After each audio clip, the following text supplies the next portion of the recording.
Now, when you look at CFA level 3, सबसे बड़ा problem that I've seen students facing is the first half.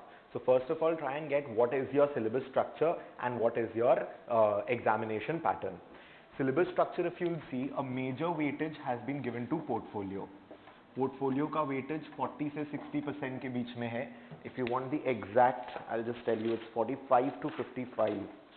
Just give me a second. Yes, 40 to 55, sorry. So 40 to 60 नहीं है, the percentage is 40 to 55%. And equity का weightage used to be quite high when you were doing level 2.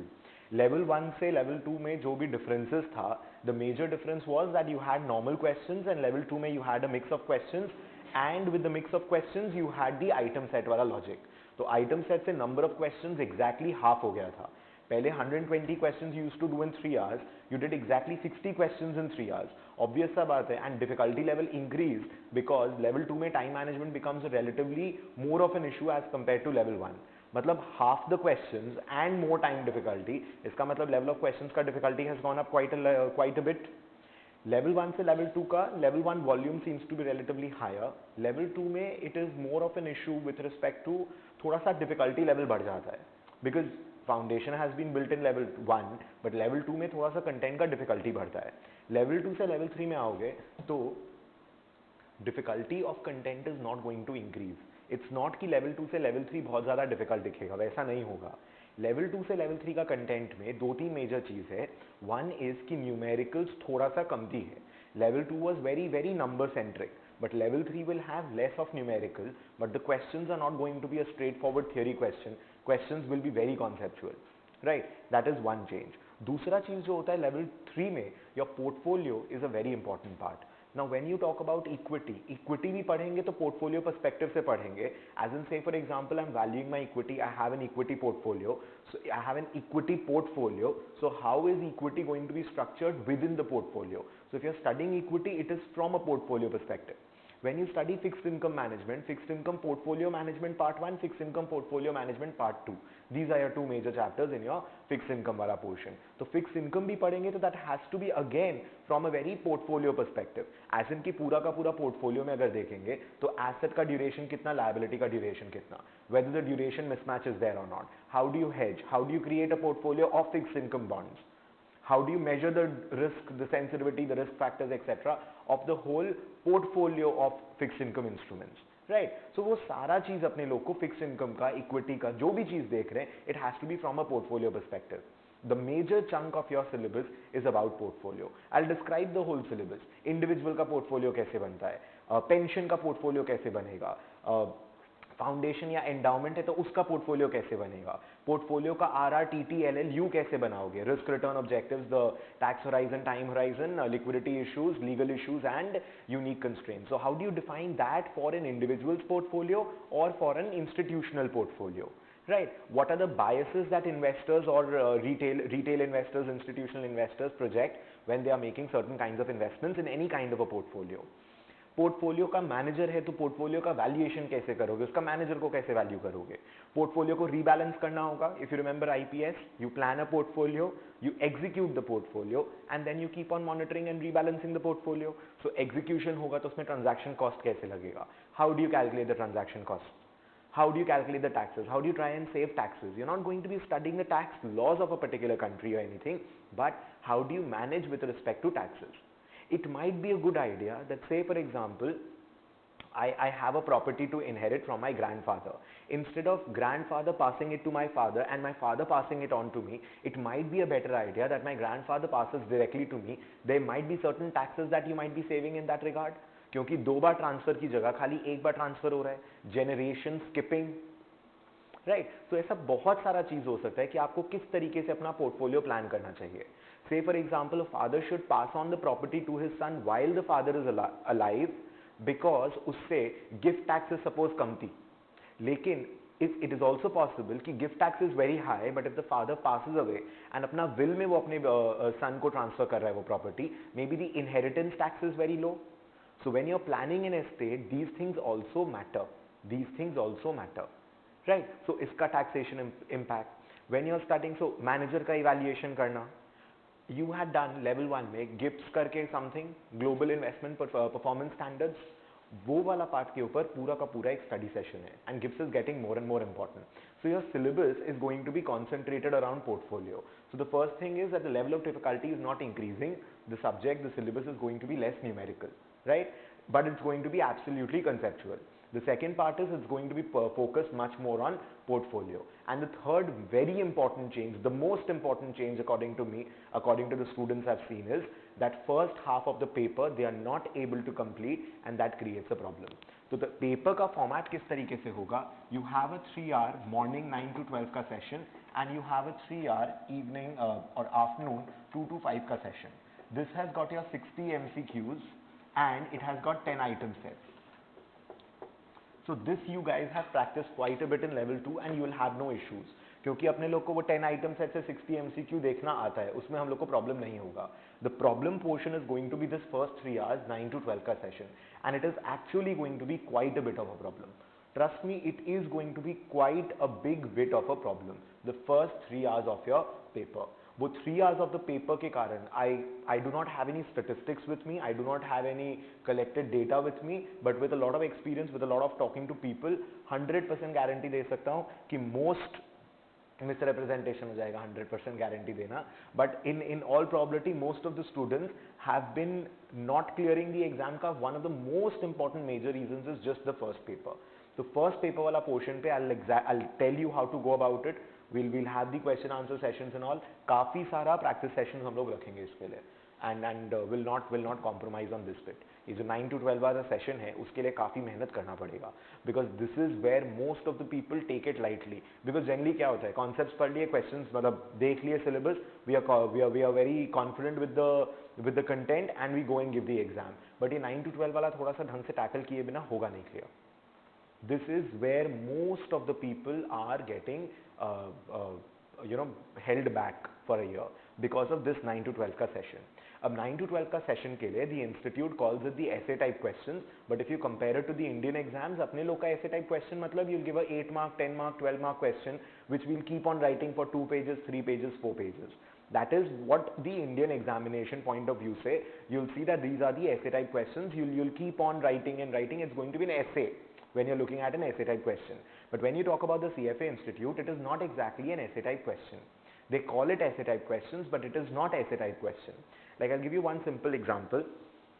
180 minutes ka question is 180 points according to them.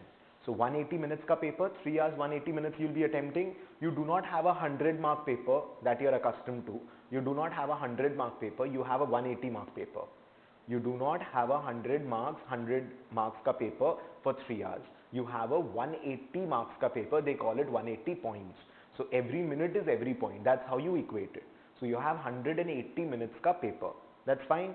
180 minutes ka paper, say for example the first question is 20 minutes. The first question is 20 minutes, suppose. Item set में what used to happen was you are given 1 page का content, another half a page का content, and उसके basis पर you have question 1 to 6. That is how your item set is. Generally when you look at item set, the first question will be found from somewhere in the first paragraph or the second paragraph. The second question will come from the next part of the paragraph. The third question after that portion. Generally उतना jumble up करके नहीं देता है question. That's the good part, right? Generally in level 2 का questions you've seen that you'll have a whole essay given. You'll have like let's say a page and a half ka content, and then question 1, question 2, question 3, question 4, 5, 6 given. Question 1 is going to come from this portion, question 2 is coming from this portion, question 3 from here, question 4 from here, question 5, question 6. Generally serial order में रहता है, थोड़ा बहुत ऊपर नीचे हो सकता है, agreed, but generally it is given in the serial order. Now, what way would they prefer to make your level 3 ka questions? Level 3 का, suppose we are talking about a 20-minute question. Suppose we are talking about a 20-minute का question. तो आपको ऊपर में ना ध्यान रखना questions when you'll read, when you'll start practicing, when you'll read, I'll cover all those things. Question 1, let's say question 1 to 3 या 1 to 6 या वैसे जो भी लिख देगा, and that is covering 20 minutes. उसके बाद में जो passage देगा, let's say it's इतना ही passage, and this is 6 minutes का question. ठीक है, question 1 to 3 6 minutes. Question 1 bracket में 2 minutes. Say for example the question is with respect to let me take a level 1-2 का topic, since you'll find it easier to understand. Level 1-2 में we had something called an investment performance standards, investment portfolio statement, sorry. Investment portfolio statement में you had your RRTTLLU. Suppose यहाँ पर आपको एक proper IPS बनाने को देगा, आपको एक proper IPS बनाने के लिए देगा.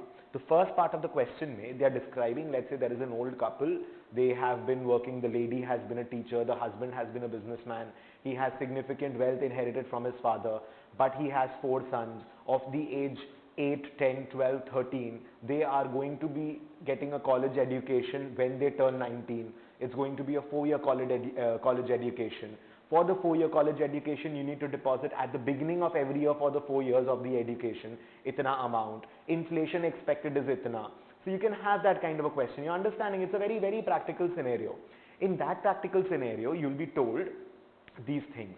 Now the 6 mark ka question, suppose you will have let's say 4 minutes का question, define the return का amount, and let's say risk objective बताओ कि उसका risk tolerance 2 marks में, and यहाँ लिखेगा willingness to take risk is high, low, medium, ability to take risk is high, low, medium, and question will be 4 marks का question में तो बोल दिया find out the absolute return, find out the relative return, या let's say 2 points is for nominal return, 2 points is for inflation, ये real return, और 3 points for real return makes more sense. Inflation adjusted nominal के लिए 1 point दे दिया, तो 4 points हुआ उसके लिए, and the second 2 points के लिए question दे दिया, suppose 2 points or 4 points, define the return objective. So return objective is, let's say, risk objective, risk is going to be the ability to take risk, high, low, medium, circle the correct answer and write a reason. High, low, medium, ability to take risk, circle the correct answer and write a reason. तो यही circle करना है, और इसी के side में ना templates बना हुआ रहेगा. Like if I draw it very properly, so let's say return, nominal return, inflation return, or maybe in the same thing, risk के लिए question है, यहाँ पर इस तरीके का template बना हुआ है, 1, 2, 3, circle the one, write the answer, 1, 2, 3, circle the one, write the answer. So you'll have proper templates made. आप लोग को वैसा नहीं होगा कि क्वेश्चन पेपर अलग है, आंसर पेपर अलग है. It's not gonna be that way. In the question paper, within the question paper, in these templates that they will provide you, you need to put in your answer. Now understand, you will have to read the whole question 6 points के लिए, get the return का calculation done, get the risk का आपको सोचना पड़ेगा, and there will be ambiguity. You understand, there will B 4 factors which will say that their ability is higher, and there could be a couple of factors which would comment that your ability is lower. Possible. So you'll have to think, you'll have to, analyze, and then you'll have to circle the correct answer and write one line for it. When they are asking you for one line, Indian exams में आप थोड़ा सा beating around the bush करते, it works. But over here, it's not gonna work. Because they will have templates of answers, they will have, okay, these are the options for answers. ऐसा नहीं है कि whatever it's there in the book, you'll have to write that. Because the questions are not going to be direct questions. So it's not that book में पढ़ लिया, I got the answer and I put it over here and I'll get the marks. It's not that way. Right? They will also have multiple options. Say for example, a moderate and low both might be correct. Moderate के लिए this is the reason acceptable, or these 3 reasons are acceptable. Low के लिए these 4 reasons are acceptable. And the paper checkers, the graders are going to be quite well, well versed with the financial industry. So they will understand, they will look at your answers also. But they will also, when they are setting the question paper for a global audience, try and understand that they'll read the passage very thoroughly and they'll cover all the alternative answers in general. You're getting the idea? So the question has to be answered that way. So 6 minutes or 8 minutes for this much of work, it's going to be difficult. And the second thing what happens is, level 1, 2, and especially if you're not doing anything along with CFA, you've lost the habit of writing answers in the paper. It happens because when you're working in the office, you hardly write. Everything is, you're just typing it out. एक habit चला जाता है लिखने का. It's very normal. Like I still write a little bit because involved with the classes, so a little bit of notes here and there. Sometimes I pen it down. But in general, you're out of touch with writing. You're out of touch with writing. So that creates a problem. It might be very small, simple things or silly things that I'm talking about. I'll explain the whole syllabus in detail, but this is the most important part for level 3. And this is, trust me, genuinely I'm telling you, with a lot of people I've had a word with, the main problem for not clearing level 3 is just first half. I know people who got very good scores in the second half and khali first half ke karan they have not cleared the CFA level 3 exam. So I'm going to be very, very annoying with you guys, as in with the first half.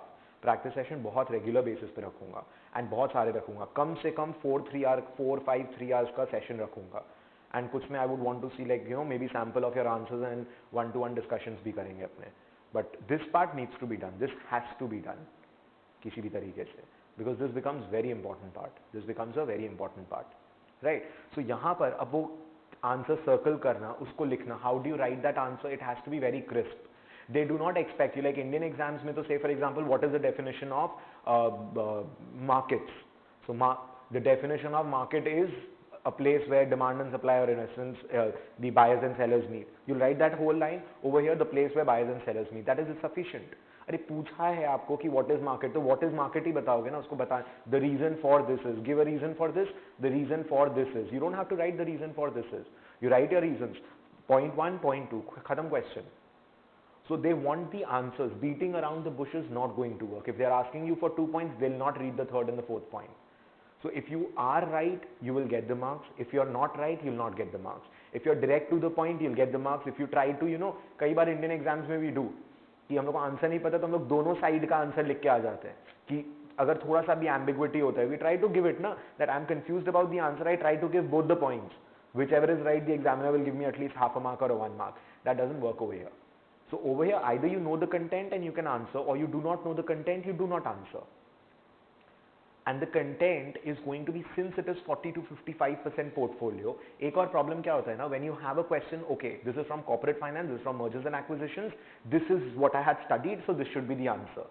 But over here, you might get a little confused, because 40 to 55%, like equity is a part of, let's say, asset allocation में भी a portion is related to equity, equity में भी portion is related to equity. You're getting it? So content might be a little confusing at times. समझ में नहीं आएगा कहाँ से क्या पूछ रहा है. Although उतना problem नहीं होता है यहाँ पर, but still you could have a little bit of ambiguity.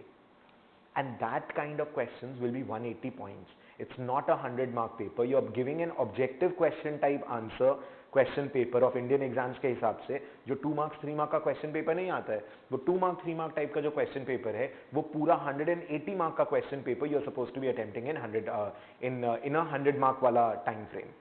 India में तो 100 मार्क्स का पेपर्स होता है. You have the objective part, you have the subjective part. So think of it as just the objective part questions, not MCQ.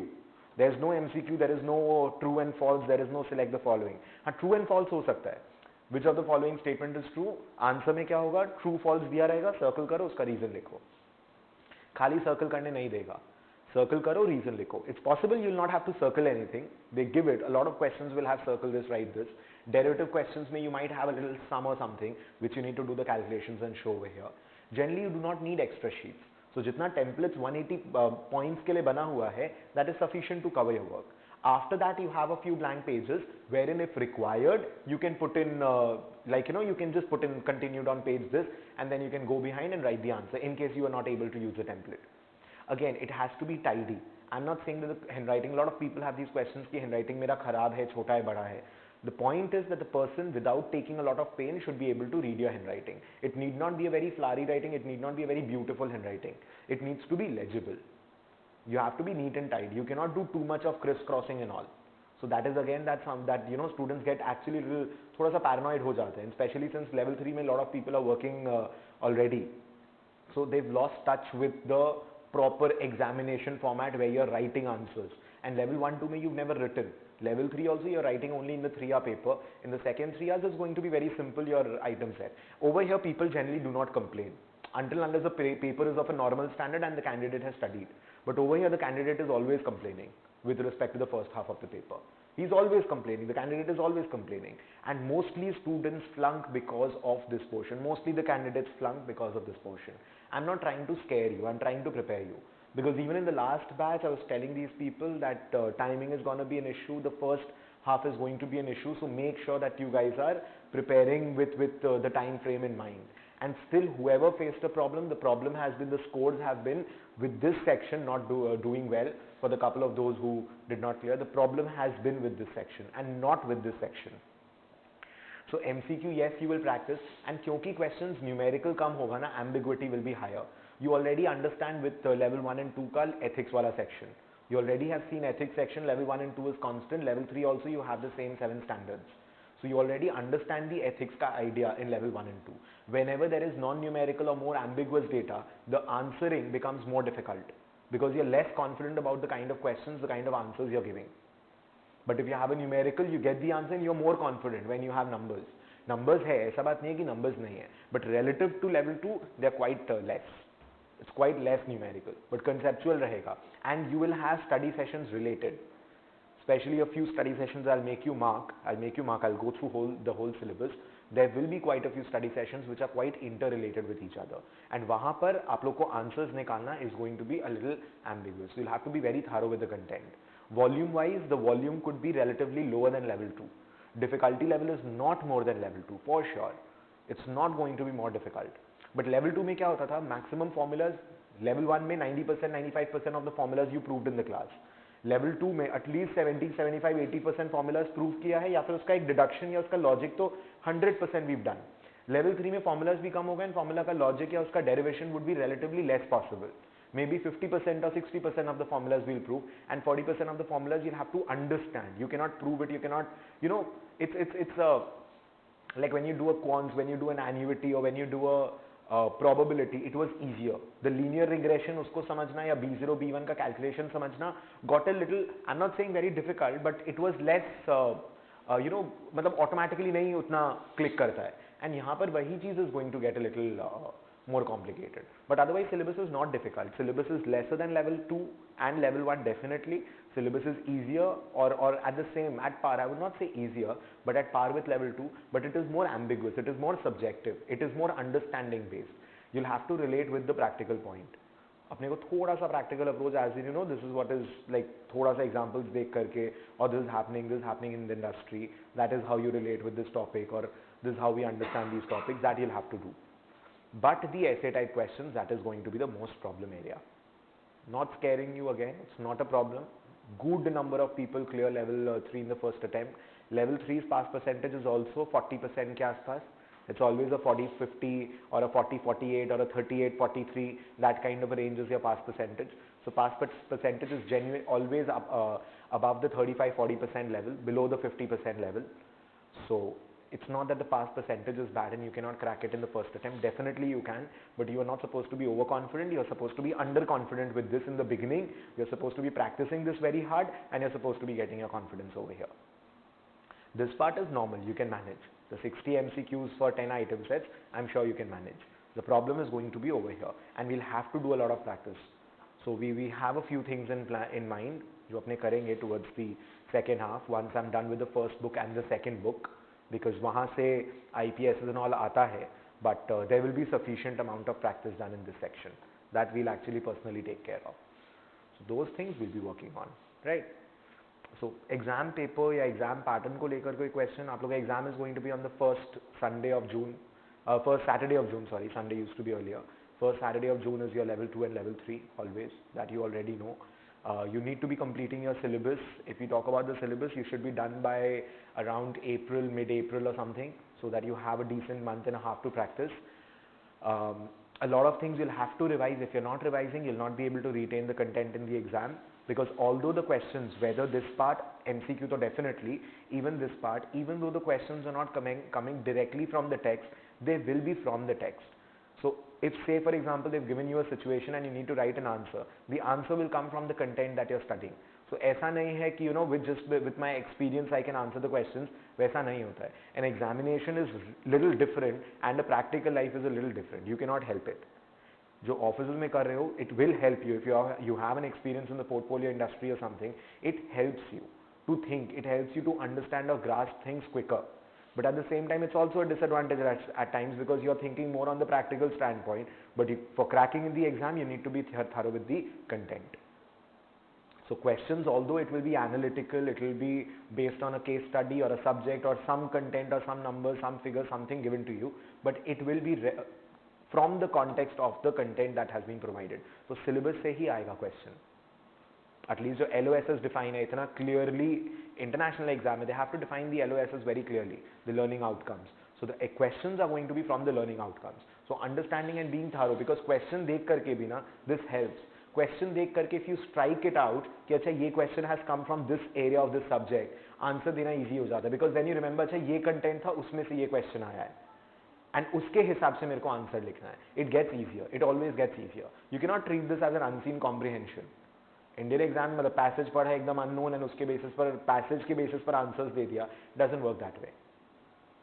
So this will require a thorough amount of practice. At times it gets irritating. Alternate investments, for example, I find it very irritating in level 3. Level 1 and 2 का alternate investments is very good. Level 2 in particular का Altai was a very good content.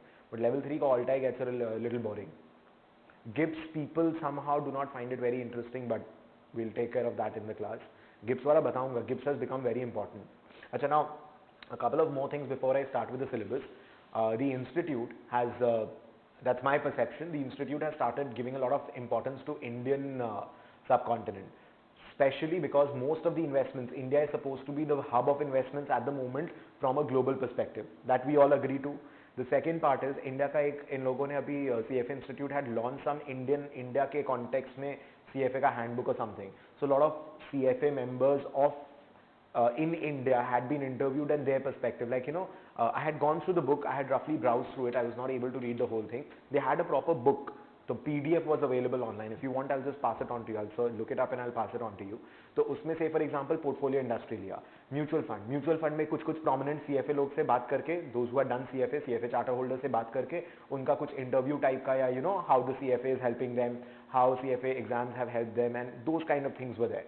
Then the second one came into, let's say, asset management company, and there they had a few CFA charter holders interviewed and all that. And uske baad mein another industry. So industry wise, they were looking at people and they took the effort of compiling that.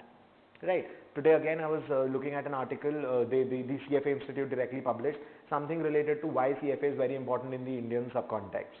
Right. So those things are happening. Dusra cheez, if you see the number of millionaires and billionaires in India is quite high.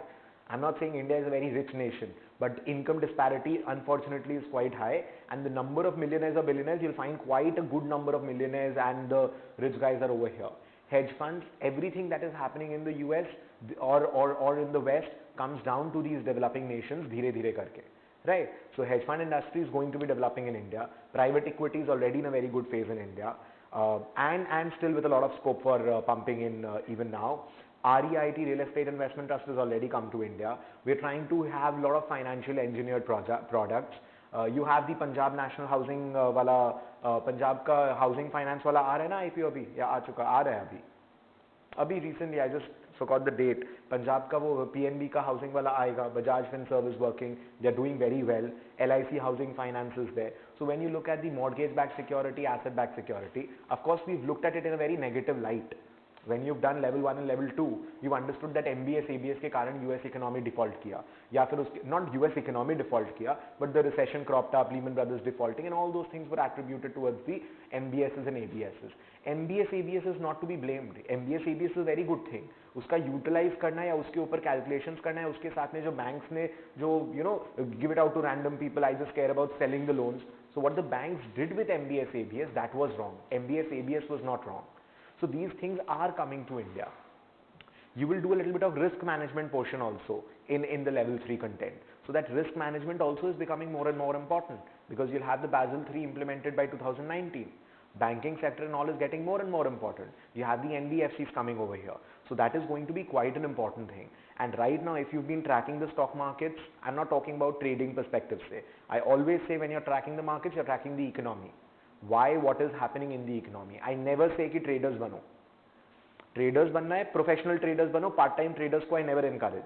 What I am saying is when you're tracking the economy, you're tracking the, when you're tracking the markets, you're tracking the economy.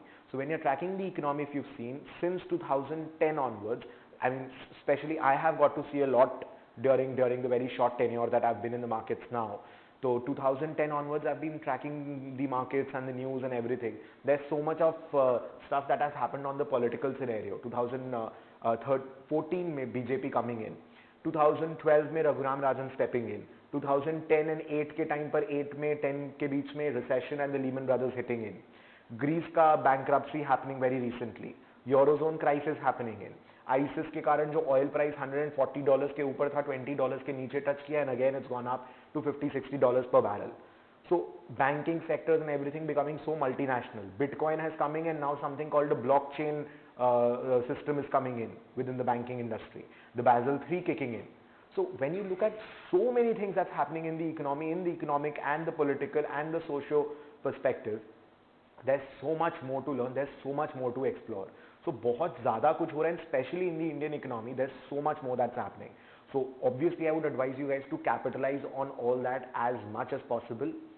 Again, the second thing which a lot of people ask me with respect to the profession, कि CFA का demand कहाँ पर लगेगा? So CFA का demand is going to be in any finance department in the companies, in all the financial and banking institutions, in all the market related institutions, in anything that is resembling to finance, risk management, finance, banking, financial industry, energy industry, all the finance department of the large multinationals and the manufacturing sector हो, service sector, because finance तो manage करना ही होगा. हर बड़ा company का एक treasury department होगा. Treasury में भी तो फॉरेक्स को मैनेज करना, वर्किंग कैपिटल को मैनेज करना, फाइनेंसेस मैनेज करना कंपनी का, all those things will get very important. So everywhere, wherever there is a finance related extra stuff, you'll have the demand for our designation. But the problem is, I pointed out in level 2 also with you guys, in level 1 also I try to prepare you guys, कि level 3 में अगर आकर के आप देखेंगे, you'll be looking for a job or you are already in a job, you're looking for a department change or an escalation or something or a promotion or whatever. So always try and understand कि MBAs का भी आजकल, MBAs are not all placed. Even when you're doing MBA from a top 10 institutions, everybody is not placed. When you're looking at CA, 90% of the CAs might not be placed through campus. So जिस तरीके से वो लोग jobs ढूंढते हैं, CFA people are also going to be searching for the job in a similar manner. Institute right now does not provide placement in India. So I would not want to misguide you on anything, but that is what it is. So how do you apply? You apply through people, you apply for openings, you apply through HRs or placement agencies. But trust me, if you do not, if just a degree is never going to help. Be it CA, be it CFA. I've always maintained this point. कि CA भी करते हैं, 5,000 का job में भी CA मिलेगा, 50 में भी मिलेगा, 5 लाख रुपीस पर मंथ में भी मिलेगा. It's not the degree that the company is going to pay you for. It is going to be the knowledge or what you can earn for the company. That is what the company will pay you. Take for example, Infosys का net profit देखना and Infosys का employee expenses देखना. Employee का cost देखना and revenue देखना. So basically the employees have generated that amount of revenue. That is why the company paid them that much. So suppose Infosys का revenue is let's say 1 lakh rupees, suppose, and the employee cost is suppose 1,000 rupees. इसका मतलब for every 10,000 का salary that I give you, you are going to be earning 10 lakh rupees for the company. The ratio check करो ना कि आप इतना कमा करके कंपनी को देंगे तो कंपनी आपको इतनी सैलरी देगी. You're getting the idea. So it's about your earning that you generate for the company for which you are paid. So for this knowledge to come in useful for your employer, you never know whether you get into a portfolio department or you get into risk department or you get into treasury department, you get into corporate finance department, you get into mergers acquisition valuation department, you get into which department you do not know, because finance is also a wide array. When you look at, people think about science ले, commerce ले, but commerce लेने के बाद में you get into accounting, finance, costing, auditing, legal services or what, you do not know. Financial reporting, you get into finance, again there is so much of variety of areas. Because when you're working for an MNC, you have to understand you're working for a very small portion in a very big industry. You'll be working with a very narrow function to start off with. So concepts clear रखना is very important for the exam, for your future. And second thing is you have to start reading newspapers. You have to get your hands on Excel, your presentation skills, the way you talk. And obvious सा बात है ना, अगर knowledge ज़्यादा होगा तो बोल पाएंगे. You give me a topic, if I know something, then I can talk 4 hours about it. If I do not know anything about the topic, I cannot go on and on about that. If you do not know about the US presidential election, anything that's going on with them, you will not be able to participate in a conversation wherein 5 people are discussing about that. So the knowledge content has to be built in if you want to be able to participate in a GD or a PI, if you want to be if you want to sound interesting. And होता क्या है ना, आप एक situation में, say for example, this happened, like I take this example quite often. Brazil में उन लोगों ने इंटरेस्ट रेट को लो किया था, और उसके कारण ब्राज़ीलियन इकोनॉमी में काफ़ी इश्यूज आया था. That was the reason. So basically, if I knew this, that is why Raghuram Rajan was not so keen on reducing the interest rate so quickly. Because if someone has already made a mistake somewhere else, and I know that I might be making the same mistake, don't you think I should be learning from the mistakes of others? People say that, you should learn from the mistakes of yourselves. but at times it's even your learning curve can be much quicker and you will screw up less if you're learning from the mistakes of others, because you're not making the mistake and you're still taking away the lessons. So all I'm trying to say is you need a very practical perspective if you want to do well in your jobs or businesses or whatever it is. So अपना वो सब चीज़ अपने लोग को करना पड़ेगा, right?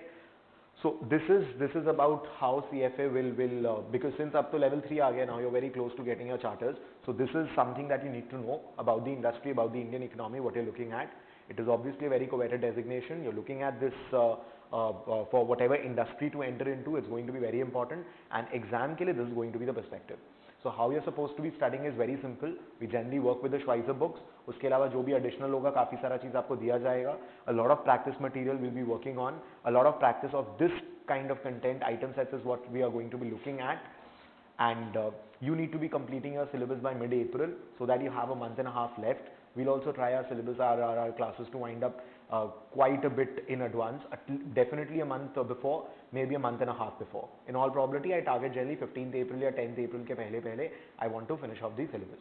So we'll be targeting to completing the syllabus in quite in advance, so you have a month and a half to prepare. Even we'll have the practice sessions, beach में भी, बाद में भी. So उसके लिए भी I need to complete the syllabus on time.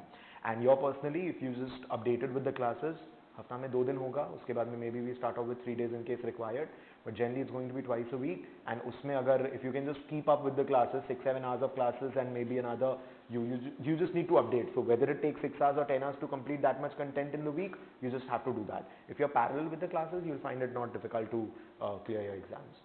But that is what you need to do. So now let's get back to the syllabus. इसमें कोई question है तो बता दो. इसमें कोई प्रॉब्लम है तो. एग्जाम टॉपिक वेट अगर अपने देखते हैं, मैं टॉपिक वेट से नहीं स्टार्ट करूंगा.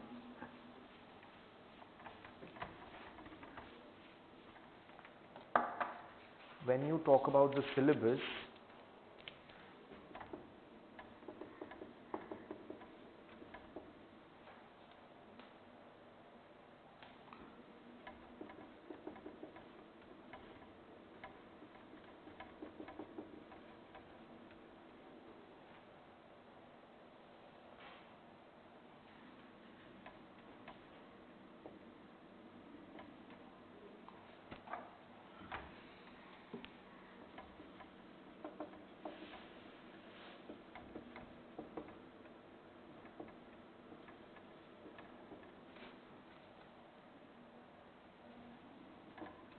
so the first book has got 5 subjects. The first book has got 5 study sessions, sorry. Ethics is there in 2 study sessions. Ethics is going to be very similar to your level 2. Level 2 में क्या था? First half had your 7 standards, which is the same 7 standards. You'll get again the updated sheet, जहाँ पर more than 500, 600 examples or 700 examples हो जाएगा अब. A lot of updations has been done. So around 700 examples will be covered in like 10, 12 pages, 14 pages or something. So 14, 15 pages में 600, 700 examples will be covered up. So that sheet you will get for ethics, but ethics में again, do not be overconfident, I'm telling you. If you think you're very okay with ethics and you've done it twice, solve a couple of papers, you'll get the idea. So do not be overconfident with ethics. I had made that mistake. I luckily made that mistake and rectified that before the exam, not after the exam. So that worked out well for me. But मतलब basically मैंने अप्रैल में try किया था paper, I remember. मेरे को लगा था कि 2 बार कर लिया एथिक्स अभी प्रॉब्लम नहीं होगा. No sorry, not for CFA, for CAIA. CAIA का भी standards is very similar to the CFA institute standards. तो CAIA का exam I was pretty confident कि एथिक्स तो बहुत आता है. I've been teaching also and I've been studying also, so it's not going to be a problem. But then when I solved the paper, I understood कि नहीं, इसमें it's something about practice. You have to be in practice. So ethics वाला portion में the first 7 standards are going to be exactly the same. So that is there. You've already done it in level 1 and 2 and you guys have done the level 2 with me only. So it's not a problem. But वो sheets मिल जाएगा आपको, which covers around 600, 700 examples now. Earlier it was 400, 500. So 700, 800 भी चला जाएगा शायद. So those examples will be there, but you have to practice. तो ethics वाला 7 standards आपको practice करना पड़ेगा. The second study session of ethics, it's got a couple of examples just the way you had in level 2. Level 2 में you had one extra standard with respect to those equity research analyst. कि equity research analyst के ऊपर में क्या क्या particular standards लगेगा. यहाँ पर जैसे इक्विटी रिसर्च एनालिस्ट का जो स्टैंडर्ड्स था ना कि research analyst should be very objective and a little bit of extra stuff was there. Similarly over here, you'll have a little bit of extra stuff, and that extra stuff is not going to be for an equity research analyst, it is going to be for an asset manager. सो जैसे equity research analyst के लिए कुछ extra देखा था आपने, it was very overlapping, very much overlapping with the first 7 standards. The same thing is going to happen with respect to the asset manager. So asset manager code of professional conduct will be given कि एक asset manager के ऊपर में किस किस तरीके का ethical standards लगना चाहिए. It will be very much overlapping with the 7 standards. So first study session is the 7 standards that you've been doing it from the first level, second level also. Second one will have a couple of examples. Case study type नहीं था आप लोग का level 2 में, उसी type का होगा. Nothing extra, nothing much. You just have to go through it. It's very simple. And asset manager code of conduct is what you'll have to study. So that will be another little addition. जैसे half an hour 40 minutes नहीं लगा था level 2 में आप लोग को research analyst का एक छोटा सा chapter करने के लिए, वैसे ही asset manager code of conduct you'll have to see. That's the first 2 study sessions. The third study session is with respect to behavioral finance. Now, behavioral finance ka questions are very much like ethics types. Ethics types in the sense that content ethics ke jaisa bilkul bhi nahi hai. When I say very much like ethics types is basically it's going to be a little ambiguous.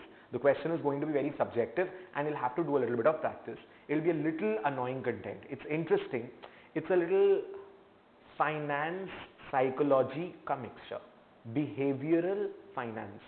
Behavioral finance. So if you remember level 1 mein you had a few terms like gambler's policy, you had a term like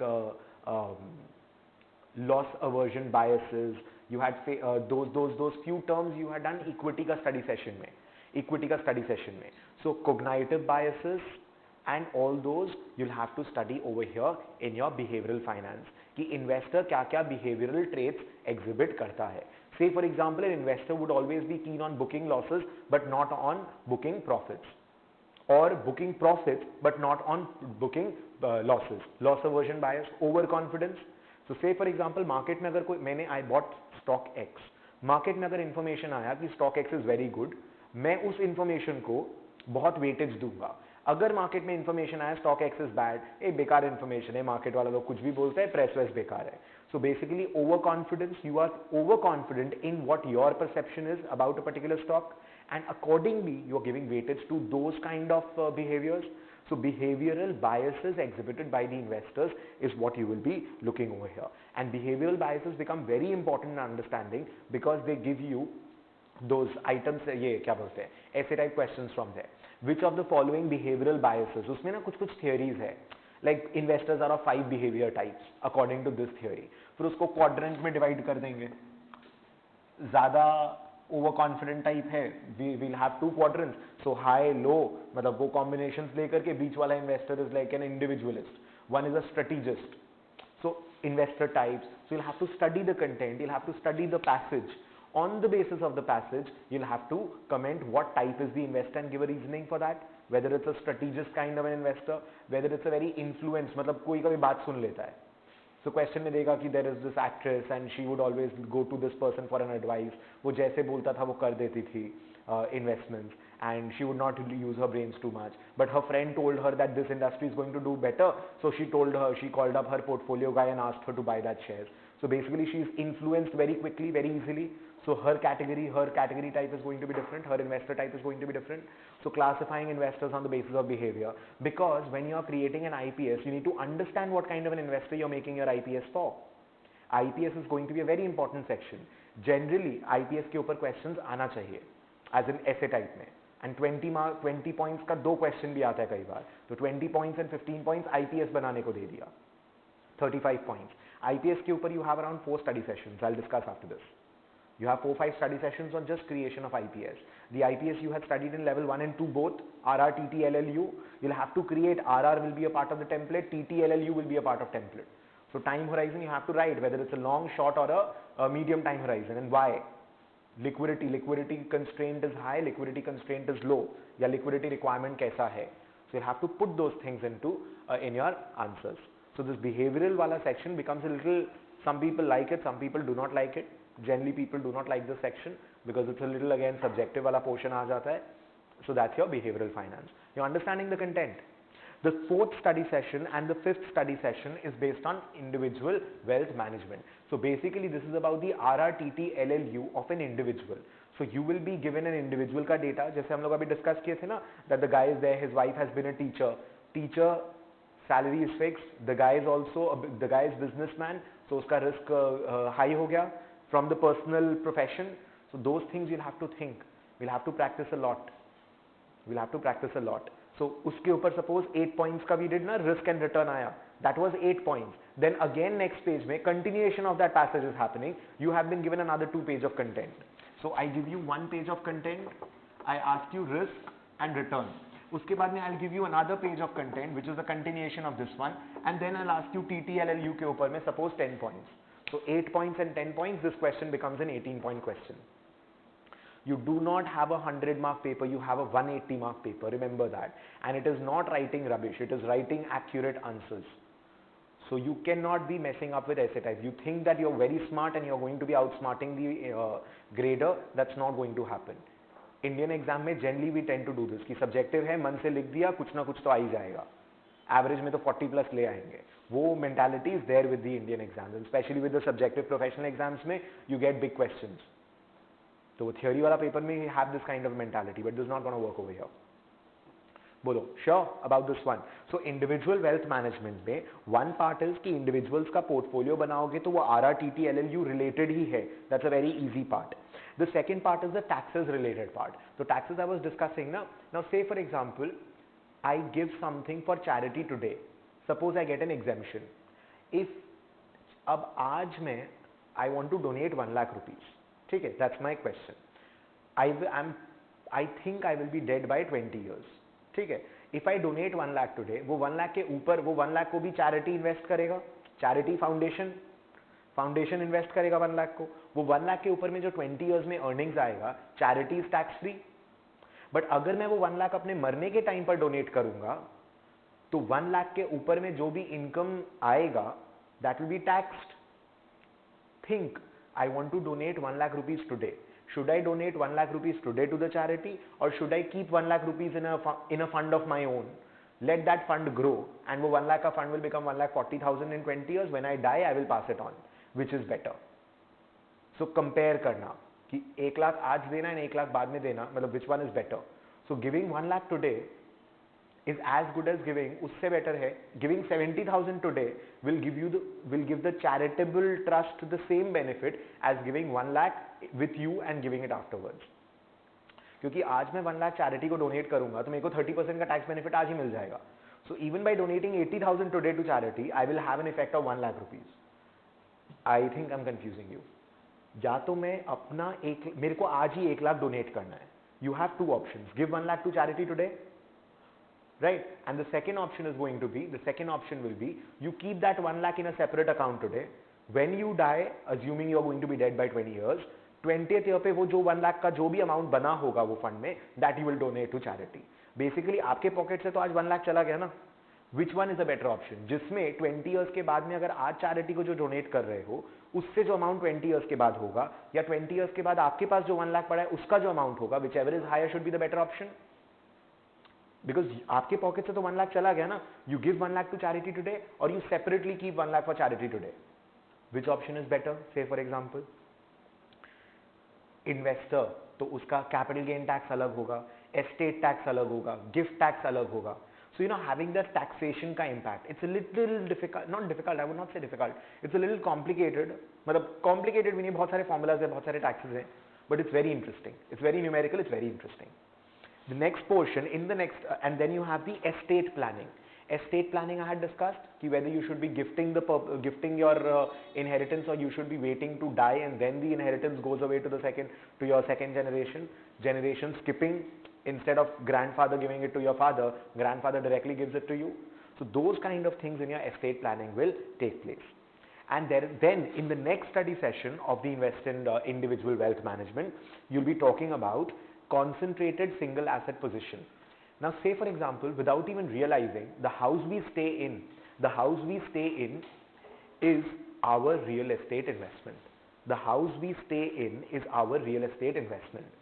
so basically आपका जो monthly expenses है उसमें आप जिस घर में रह रहे हैं उसका रेंट को अपना एक्सपेंस में इंक्लूड करना चाहिए, एंड उसका जो रेंट है that should be a part of your income also, because that income you are generating from the real estate investment that you made.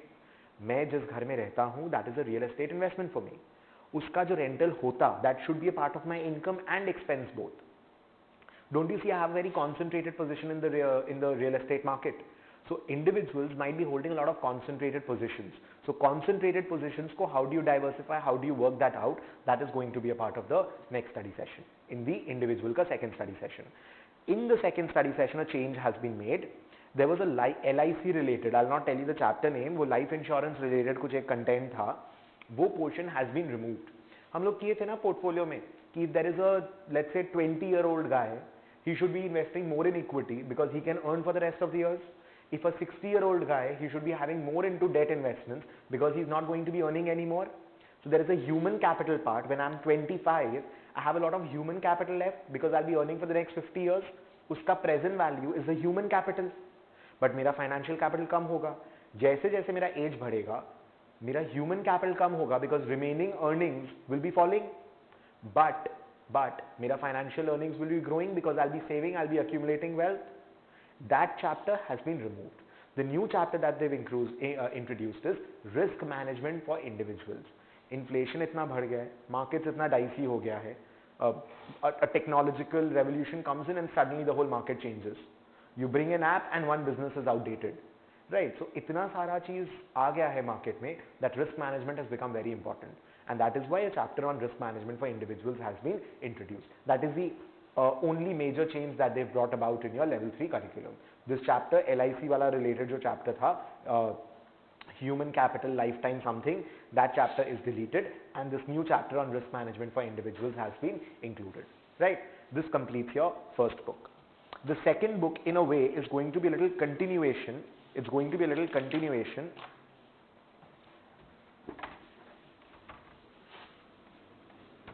Interesting लग रहा है? Okay, second study session, second book mein you'll have again 4 study sessions. The first one is going to be with respect to institutional IPS ही बोल लो. I'm not writing the accurate names, I'm just giving you the idea of what you're studying. And the seventh, and इसमें एक छोटा सा section pension के ऊपर में भी है. Pension is nothing like level 2, do not bother. Pension is nothing like level 2, no defined service cost, benefit, obligation and all.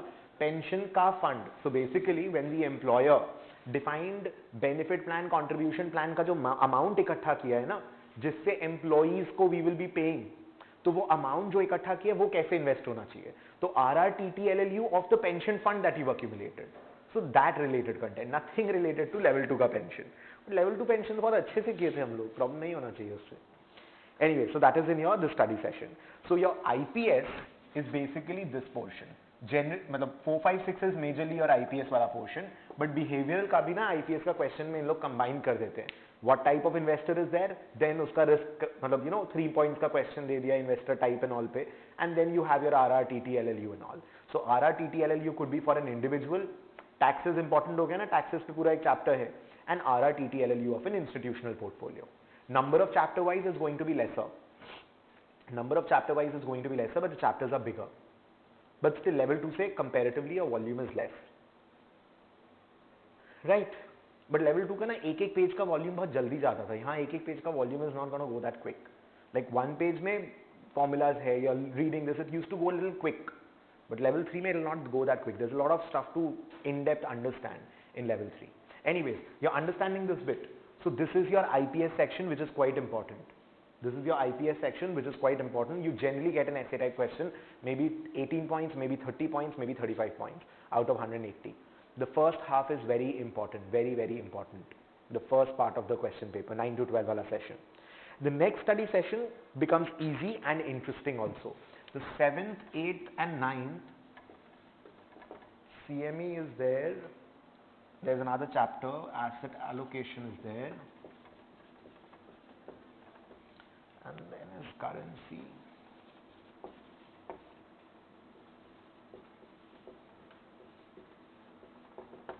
So basically when I do the CME and asset allocation, I do CME asset allocation and I skip this portion and I go to equity of the next book. I'll tell you about that. CME asset allocation basically क्या है? When you talk about an IPS, how does an IPS work? You go for a top-down approach generally. You think, okay, macroeconomic perspective is this. This is what I think about the economy. So आपने उसका IPS बना लिया पहले. आपको लगता है कि okay, इसका risk requirement ऐसा है, इसका tolerance level ऐसा है. You understand the investor first. Think from a very broad portfolio perspective. You come to me that Ashwini, please design this portfolio for me. I want to invest, let's say, 1 crore of rupees, right? Now for that crore of rupees, how do I go about? First of all, I need to understand your job profile or your work profile. I need to understand your RRTT LLU. I need to understand all about you. I need to get all the information about you on how to design the portfolio. अच्छा ठीक है, आपका return requirement 14% है, आपको 20 years में liquidity चाहिए, 5 years में ये लिक्विडिटी चाहिए, this is the emergency fund you need, these are the liquidity you need, this is the tax consideration, I have done all the calculation. अरे 14-14% रिटर्न चाहिए तो उसके लिए पहले मार्केट को भी तो स्टडी करना पड़ेगा कि whether the market is going to be able to give you 14% return और not. So the studying of the market is capital market expectations. So do you understand? You can weave the whole syllabus together to see how it is working out. Pura portfolio mein you can weave the whole syllabus. I'll show you how. So now I need to, after designing your IPS, I need to look into ki capital market ka expectations kya hai. It's going to be a very macroeconomic perspective. That what do you think about the economy? How do you think the markets are going to be performing? Then after studying the economy, after studying the market, I come to the second step, that is asset allocation. Asset allocation matlab how much of stock, how much of commodity, how much of private equity, hedge fund, real estate, alternate investments, how to allocate your assets. It is very important that asset allocation is done correctly because कुछ एक study किया हुआ है, 97% of your return will come from correct asset allocation. 3% is from security selection. We'll see those details, but when you look at that, asset allocation is very important. Strategic asset allocation अलग था, tactical asset allocation अलग था. आप लोगों ने खाली terms किया था कि long term में I want these weightages, that is your strategic asset allocation. हाँ, short term में अगर मेरा market expectation is something of this sort, I can do a little bit of overweighting of equity, underweighting of equity based on how I think the markets are going to be performing. That is your tactical asset allocation, short term deviation from your long term asset allocation. So उसका तरीका, उसका techniques, उसका बहुत सारा different varieties we'll do in the asset allocation part. Very interesting content and it's very related, this one and this one. And I think it is the fourth book, it's going to be the fourth in which you have, third में equity है, sorry, this is the second book, right? So you have equity in the third one. So you have 9, 10, 11, 12, you have equity portfolio over here. I'll do CME, then I do asset, then I do equity, or I always do it in this serial order. CME, then asset, then equity. I generally start with CME. I start with a level 3 syllabus with your CME wala portion. I'll give you the order also in which we'll start, but generally we do this one and this one. It's interesting, it's easier to start off with. And इसमें practice ज़्यादा लगता है, इसके बाद में हम लोग second half में इसमें आ जाते हैं. Around 30% of the syllabus is done, then we come to this. 10 and 11 is on your fixed income portion.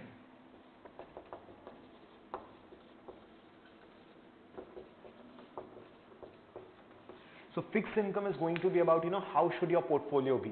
अपने पोर्टफोलियो अगर बनाएंगे तो ड्यूरेशन कैसे देखते हैं, ड्यूरेशन का मैपिंग कैसे होगा. A portfolio with a 5-year and a 30-year bond might have a duration of 15 years and a portfolio of just a 15-year bond will also have a duration of 15 years, suppose. But there is a lot of difference between the two because एक 5-year 30-year bond का portfolio बनाओगे तो that will be most affected by the 5-year and 30-year का rate changes. A 15, although the duration is 15 years, but a 15-year bond which has the same duration 15 years, but don't you think 15-year वाला rate का change है वो सबसे ज़्यादा affected होगा? Parallel shift in the yield curve was an assumption, it's not the reality.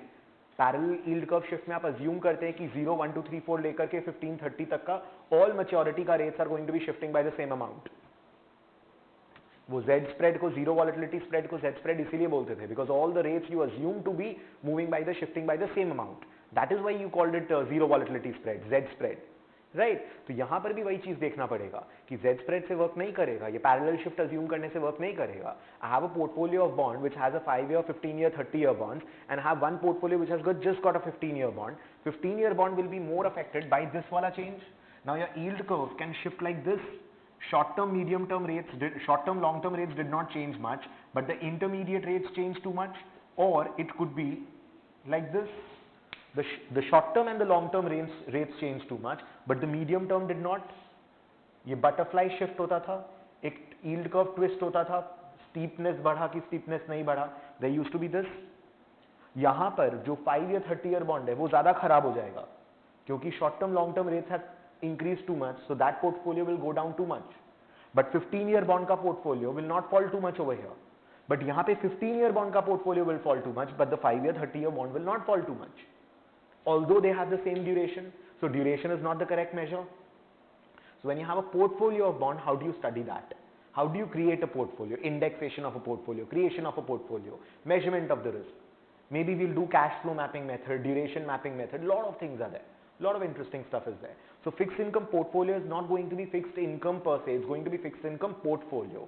Equity is not going to be equity per se, it's going to be equity portfolio. Equity, maybe equity portfolio, maybe we'll have approaches like an alpha beta separation. Alpha beta separation मतलब I want to earn beta हो गया कि जितना systematic risk लेंगे RF plus RM minus RF beta. More the beta you take, more the risk you take, more the income you should generate, more the return you should generate. But there is also a content that आज मेरे को अगर beta के जितना ही risk लेना होगा तब तो मैं ETF में पैसा डाल दूंगा, एक्सचेंज ट्रेडेड फंड निफ्टी में पैसा डायरेक्टली डाल दूंगा. Why should I bother about paying the manager a lot of fees? Correct? So if you are paying the manager fees, don't you think you should be paying the manager fees because of the alpha that he's earning, because of the inefficiencies in the market, pricing discrepancies that he's going to find out? You're going to be paying for that portion, right? तो अपने जब alpha and beta का बात कर रहे हैं, आप manager को पे करते हो अल्फा के लिए, बीटा के लिए तो you should not be paying the manager, you should be investing in the markets. Now if I invest in a diversified fund, beta भी उसी फंड से आ रहा है, अल्फा भी उसी फंड से आ रहा है, it creates a problem. We can do something like an alpha beta separation. I'll do it in detail. I'm just giving you a little idea about what kind of stuff you'll be studying. Now say for example I'm talking about an alpha beta separation strategy. मैं क्या करता हूँ, मैंने एक manager को पैसा दिया, मैं उसको बोला कि भाई आप खाली ना एक्टिव मैनेजमेंट करो, आप मेरे को खाली अल्फा कमा करके दो. You buy undervalued securities, you sell overvalued securities, you just do your plus minus and you try and earn me alpha. Your job is alpha, your job is nothing else. ठीक है? Now what I'll do is वो plus minus करके, suppose average portfolio beta उस manager का plus minus करने के बाद, buy and sell करने के बाद, his beta turned out to be 0.7. मैं क्या किया, 0.7 बीटा के हिसाब से I will short futures in the market. मैं इस तरीके से फ्यूचर शॉर्ट करूंगा कि 0.7 beta of the portfolio is there and वो फ्यूचर शॉर्ट करने से total beta of the futures plus portfolio turns out to be 0.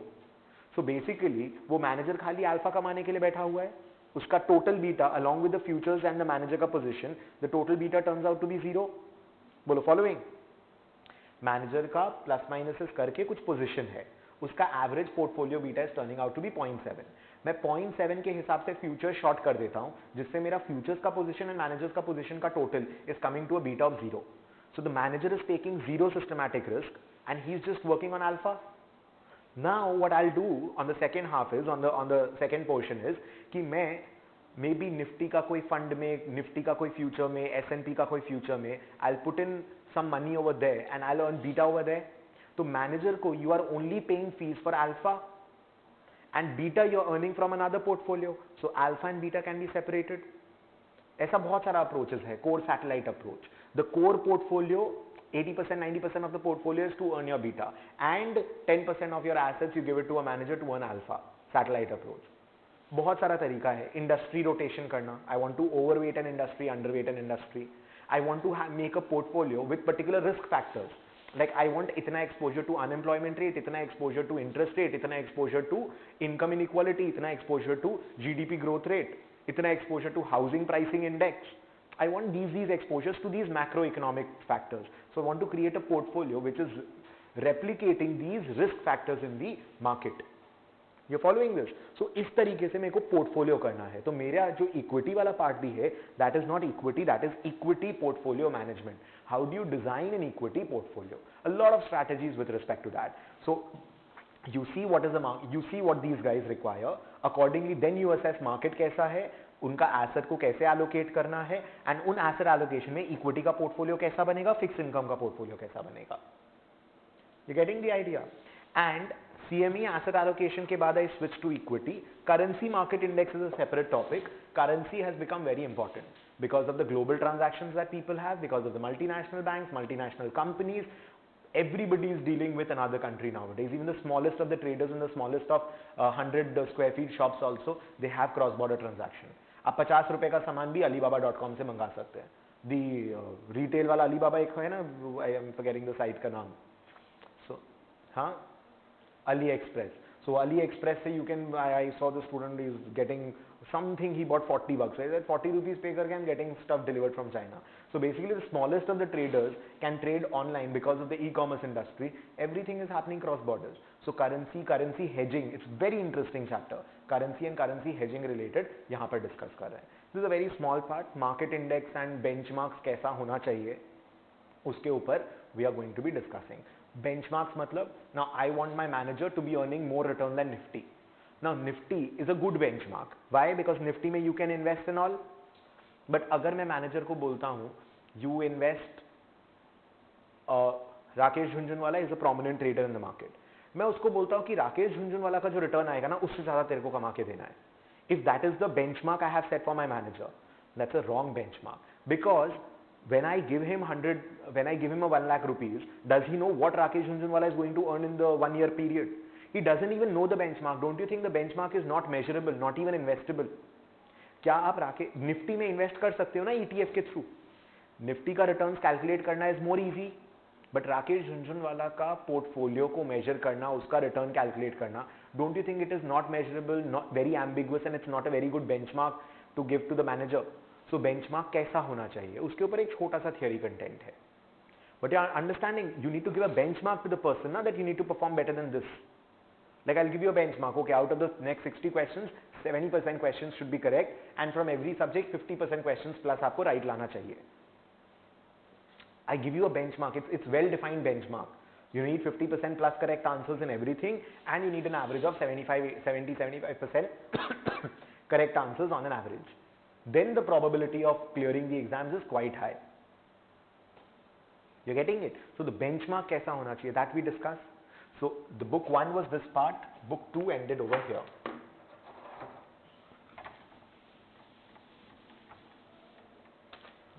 So this was book 1, this ended with book 2, this ended with book 3. You're getting a hang of the syllabus कि अपने को किस तरीके से flow में पढ़ना है. थोड़ा सा ना डिफिकल्ट हो जाता है, थोड़ा थियोरेटिकल ज़्यादा है ना, तो समझ में नहीं आता हम लोग कहाँ पे क्या पढ़े थे, कहाँ पे क्या पढ़े थे, थोड़ा सा वो मिसमैच होता है लेवल 3 में. Level 2 it doesn't happen because it's not a 45 to 50% is not portfolio. You have very defined topics. यहाँ पर your financial reporting analysis is gone, quants is gone, economics, ये सीएमई जो था यही इकोनॉमिक्स है आपका. यहाँ पे सीएमई जो था कैपिटल मार्केट एक्सपेक्टेशन, वही तो इकोनॉमिक्स है. Because capital market ka expectation, that is your economics over here, and mostly the content is very much revolving around your portfolio section, even the fixed income, even the equity. So at times it gets very difficult. तो equity का भी जब portfolio strategy होता है ना, you'll find a lot of terms in the fixed income portfolio strategy. Your portfolio could be a passive or an active. उसमें भी we can have a variety. Passive मतलब पूरा का पूरा index में डाल दिया, बाकी I'm not bothered. Okay, second could be, let's say I'll put the money in index का stocks only. Maybe 5% ऊपर नीचे weightage I can change. If index is giving 10% to ICICI Bank, I can give a 10% से let's say 12% and 8% के बीच में. You move from a passive strategy to an active strategy. Active मतलब I don't care about the index. मेरे को जो मन में आएगा खरीदूंगा, जो मन में आएगा बेचूंगा, based on my assumptions, what I think about the market. Following? So that kind of stuff, that passive to active will be in a portfolio of equity also, that can be done in a portfolio of fixed income also. So there could be a lot of terms that is overlapping. So confusion नहीं होना चाहिए. We have to be very thorough with what we are doing. बोले यहाँ तक okay है? 3 books. We come to the fourth one. Fourth one is, हाँ, fourth book में the first study session. Fourth is actually relatively simple.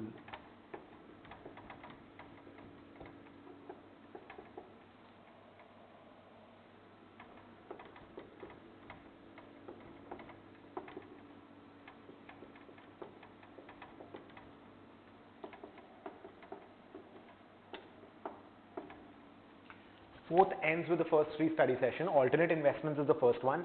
To be very honest, it's the most annoying content that I find in the whole level 3, because alternate investment का ना, अपने alternate investments क्या होता है, hedge fund, private equity का fees वगैरह क्या होता है, you've already done that.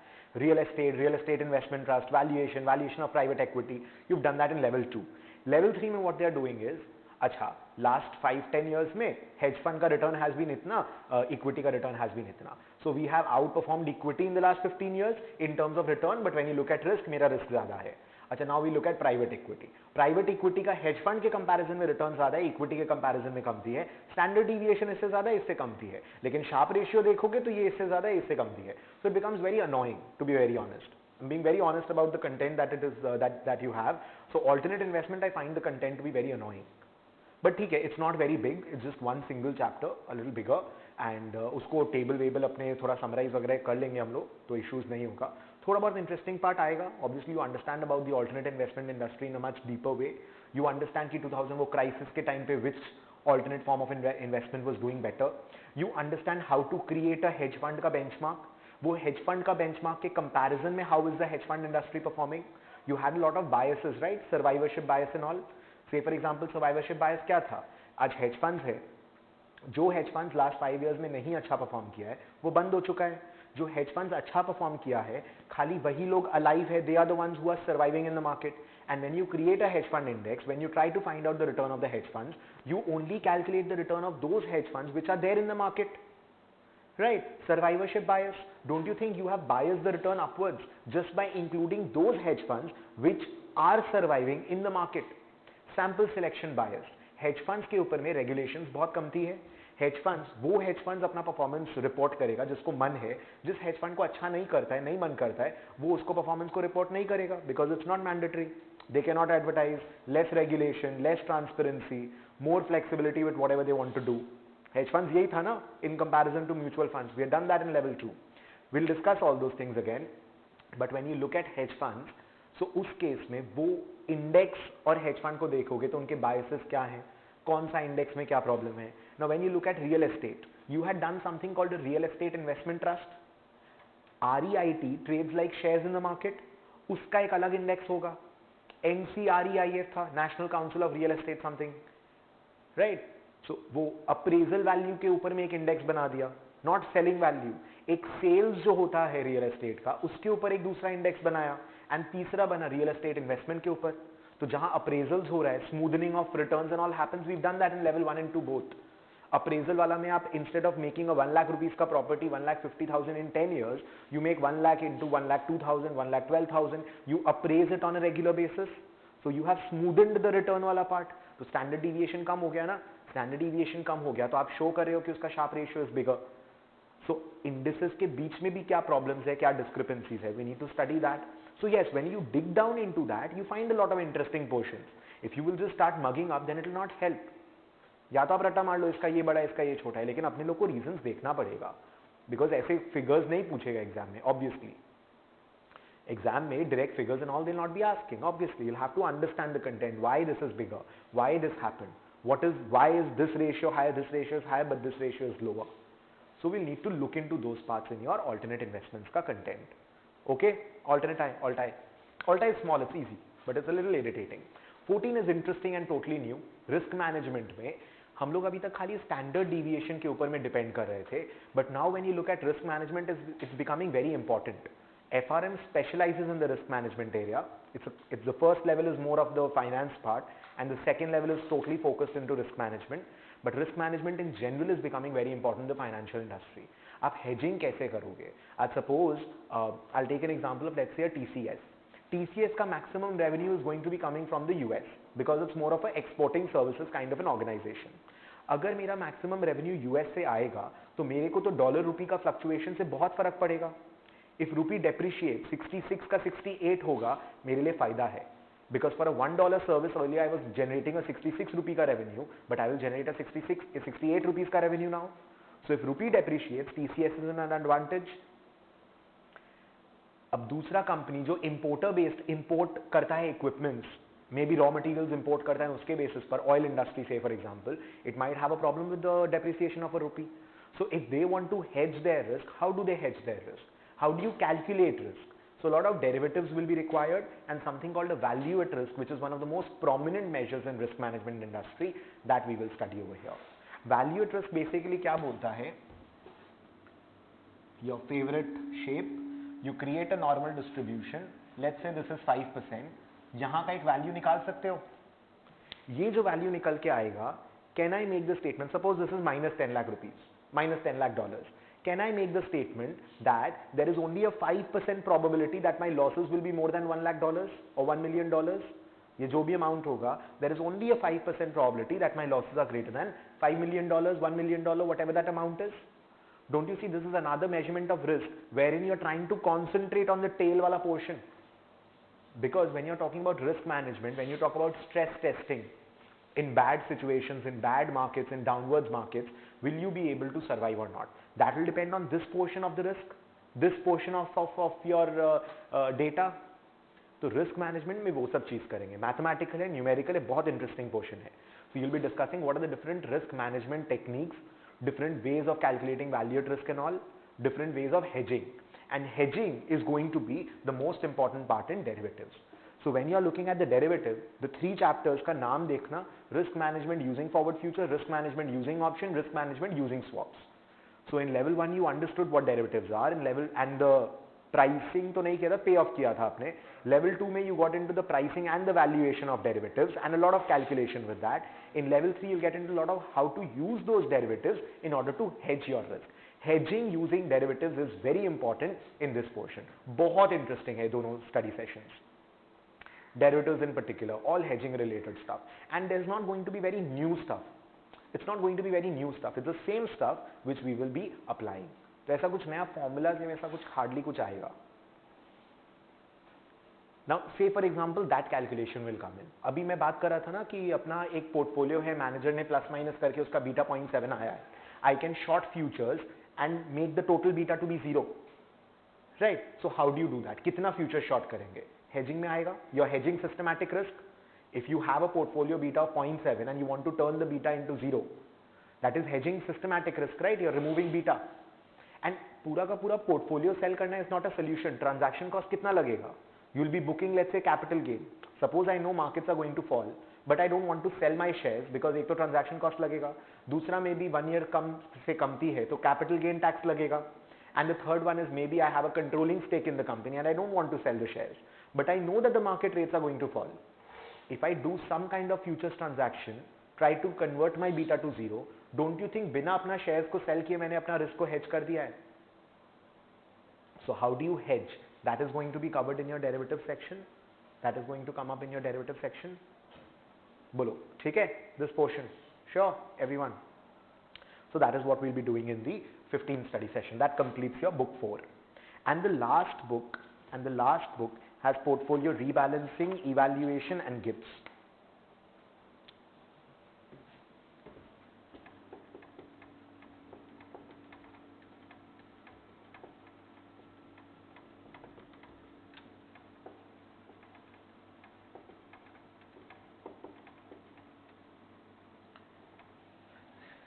GIPS is quite important.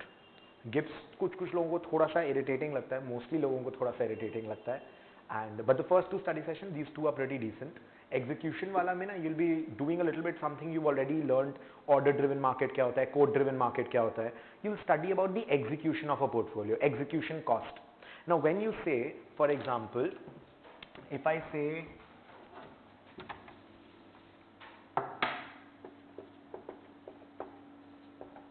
when I say the bid ask rate is 66.50 and 66.80, इसका मतलब एक ट्रांजैक्शन कॉस्ट लग रहा है. सपोज अगर मार्केट्स एकदम परफेक्ट होता, ट्रांजैक्शन कॉस्ट नहीं होता, you can buy at 66.8 and sell at 66.5. 30 पैसा का जो डिफरेंस पर डॉलर आपका जा रहा है, that is a transaction cost. If I buy a dollar and I sell a dollar, I lose 30 paisa, correct? 66.8 में बाय कर सकते हो, 66.5 में सेल कर सकते हो. इस पे बाय, इस पे सेल, याद है, right?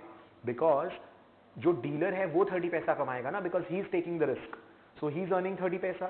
Suppose there was no transaction cost, suppose there was no transaction cost, तो buying and selling would have happened at 66.65. दोनों का एवरेज पे होता है ना, अगर बाइंग सेलिंग कॉस्ट नहीं होता. एक्चुअल में बाइंग कॉस्ट कितना हुआ? 15 पैसा and not 30 paisa, and selling cost is also 15 paisa. Because अगर ट्रांजैक्शन कॉस्ट नहीं होता, instead of 66.80 I would have purchased at 66.65. अगर बाइंग कॉस्ट नहीं होता, ट्रांजैक्शन कॉस्ट नहीं होता, I would have sold at 66.65 instead of 66.50. So the spread is actually half करके the transaction cost for both the parties. मैं कुछ बेचने गया मार्केट में, I have 10,000 shares, I went to sell the 10,000 shares in the market, 66 rupees का share price है, मैं बेच दिया मार्केट में, कोई प्रॉब्लम नहीं है, क्योंकि मार्केट में 1 लाख शेयर्स ट्रेड होता है, मेरा 10,000 शेयर्स को ट्रेड करने से कोई फर्क नहीं पड़ा। नाउ सपोज मार्केट में खाली 40,000 शेयर्स ट्रेड होता है, अगर मैं अपना 10,000 का ऑर्डर डालूंगा, वो 10,000 में suppose 2,000 shares got sold at 66, मेरे वो ट्रेड डालने के कारण प्राइसेस गिर गया, सप्लाई बढ़ा दिया ना मैंने, my selling of shares impacted the price from 66 to 65 and then to 64, तो क्या मैं अपना शेयर्स को 66 में सेल कर पाऊंगा? नहीं कर पाऊंगा। So basically the liquidity is low because market depth is low. Transaction cost is one measure of liquidity. Market depth मतलब आज अगर 1 लाख शेयर्स का वॉल्यूम मार्केट में रोज ट्रेड होता है, you sell 10,000 shares, nothing will happen. But अगर market में 40,000 शेयर्स खाली पूरे दिन में ट्रेड होता है, तो 10,000 का shares will be a problem. You can't sell पूरा का पूरा 10,000 today without suppressing the prices. You need to sell, let's say 4,000, 4,000, 4,000, 2.5 over 4 days. अब वो 4 दिन के बीच में डोंट यू थिंक मार्केट में प्राइसेस चेंज हो सकता है? I am selling 2,500 shares today, 25 मेरे को कल बेचना पड़ेगा, बिकॉज अगर मैं आज सारे शेयर सेल करूंगा मार्केट में automatically prices will fall down because I am selling so much of shares, because market में volume is only 40,000 instead of 1 lakh और 1,50,000। मार्केट का डेप्थ कमती है। You're understanding? So those kind of things is going to be very important when you're looking at execution of the portfolio. You decided okay ऐसा portfolio बनाना है institution के लिए या individual के लिए, I think market ऐसा इस तरीके से allocate करना चाहिए, so I create the fixed income portion and the equity portion of the portfolio. Now I need to execute the portfolio. Now I've decided what to buy, how to buy, how much to buy and where what all to buy, how to structure the portfolio. Structure करने के बाद उसको execute भी तो करना पड़ेगा, every time उसको rebalance भी करना होगा। रीबैलेंसिंग का भी तरीका होता है। you'll have those 3 methods, concave, convex and that CPPI approach. That's also very interesting. Volatile markets होगा तो किस तरीके का रीबैलेंसिंग करना चाहिए। अगर मार्केट्स वॉलेटाइल है, नीचे गिरने से बेचना चाहिए, ऊपर गिरने से नीचे गिरने से खरीदना चाहिए, ऊपर गिरने से बेचना चाहिए। अगर ट्रेंडिंग मार्केट्स होगा, so we'll see that, I cannot explain it in a very short time, but if the markets are trending upward जा रहा है, तो उसमें what happens is every time the prices fall and rise you have to do something, and अगर markets flat है, oscillating है, you're understanding, one is the market is increasing like this, another is the market is trading like this. इस strategy में the moment prices are low you should be buying, the moment prices are high you should be selling, but इस strategy में you cannot keep on buying over here, you cannot keep on selling over here, because आप यहां cell करेंगे लेकिन आपका buying next high price पे हो जाएगा। थिंक, थोड़ा सा बढ़ा आप यहां पर सेल कर दिए, फिर आपको लगता है गिरेगा तो बाय करोगे, but overall trend is upwards. Will do that, I need some time to do this, but इस तरीके का 3 स्ट्रैटेजी होगा कि मार्केट्स ऑसिलेटिंग है, मार्केट्स ट्रेंडिंग है, in that case what strategy is there, how should you rebalance, so those kind of things will be there, so that we will be studying in rebalancing वाला portion. Evaluation is going to be easy. Evaluation एक portion आप लोग को already आता है, Trenner, Sharpe, Jensen's Alpha, M squared and all that, you know, how do you evaluate which manager is good, which manager is bad, that is the evaluation part of that. उसमें अब evaluation में भी हम लोग क्या देखते हैं ना, now say for example the manager earned 15% of the return, I want to bifurcate that return. अच्छा, निफ्टी ने भी 9% कमाया, तो 9% के ऊपर मैनेजर ने कितना कमाया? 6% कमाया। अच्छा, वो 6% मैनेजर ने कैसे कमाया? Is it because he chose the right, you know, से फॉर एग्जाम्पल निफ्टी में 30% बैंकिंग है, 40% फार्मा है एंड 40% FMCG है।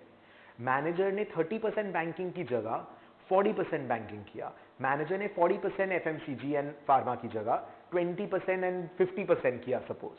So manager overweighted and underweighted segments of the industry as compared to the benchmark. So because of that, क्या manager ने banking 30 की जगह manager did 40. If the banking industry did better, manager is good at industry selection. If the banking industry did poorly, manager बेवकूफ़ी कर दिया वहाँ पे। Nifty में 30 है and market banking industry has performed poorly, you should not have overweighted ना। But अगर manager thought that FMCG will perform poorly and 40% FMCG का वेटेज निफ्टी में था and manager put only 20% money over there, अगर banking sorry FMCG ने खराब perform किया, manager did the right thing by underweighting the sector which perform poorly. Manager predict कर दिया था कि पतंजलि मार्केट में आ गया, एचयूएल डाबर का लग गया. So he did the accurate projection. So is he good at industry selection? क्या मैनेजर ने टैक्टिकल एसेट एलोकेशन से पैसा कमाया है? मतलब did the manager invest more in equity, equity का पोर्शन बढ़ा दिया मार्केट अच्छा होने के पहले, एंड इक्विटी का वेटेज कम कर दिया मार्केट खराब होने के पहले. Fix income and equity, like equity fix income was here, manager increased equity, reduced fixed income when the market was better, and did the opposite when the market was poor, or something like that. So is the manager good in determining the macroeconomic part? Is the manager good in understanding whether the sector, which sector को identify करने में is he good? और manager ने भी 30% FMCG में डाला, Nifty में भी 30% एफएमसीजी है, लेकिन निफ्टी में Dabur, Emami and HUL and ITC का जो वेटेज है, मैनेजर का वेटेज डिफरेंट है. Manager overweighted ITC, underweighted HUL, overweighted Dabur, underweighted Emami. तो मैनेजर ने जिसको ज्यादा वेट प्रोवाइड किया निफ्टी के कंपैरिजन में, क्या वो stocks have outperform the other once?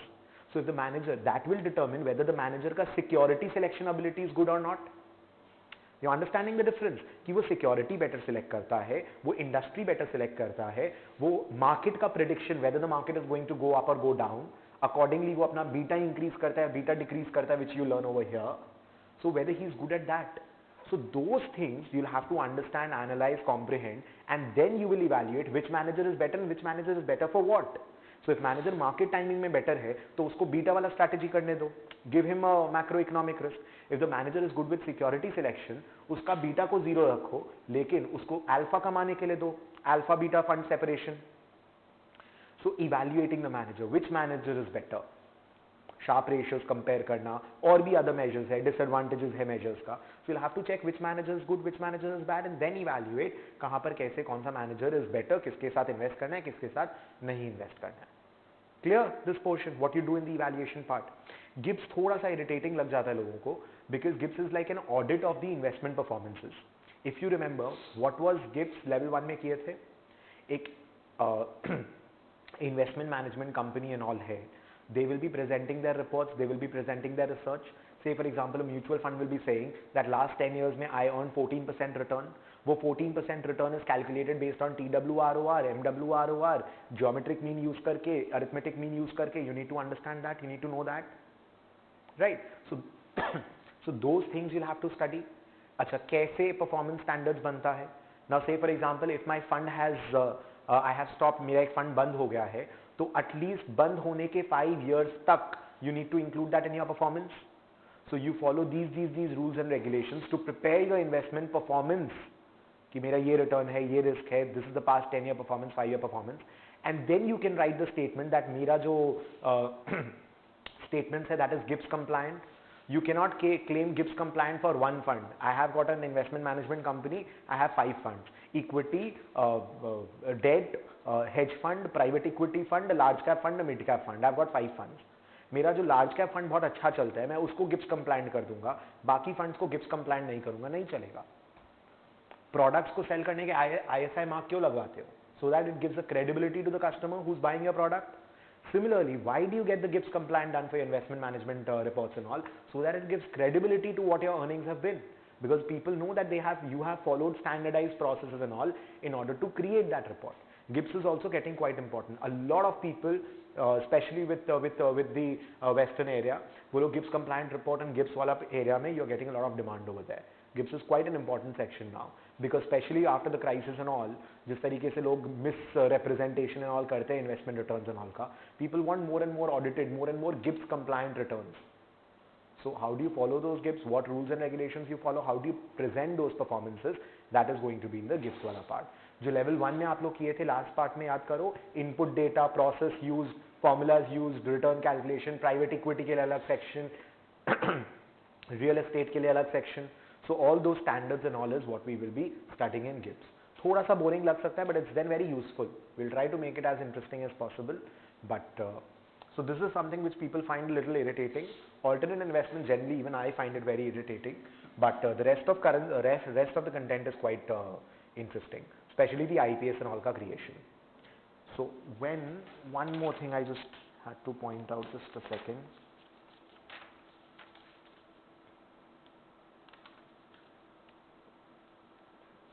No, I think more or less that's about it. So weightages में अगर देखोगे, ethics is again 10 to 15%, economics is 5 to 15%, your equity is 5 to 15% again. Alternate investments is also 5 to 15. Derivatives is also the same.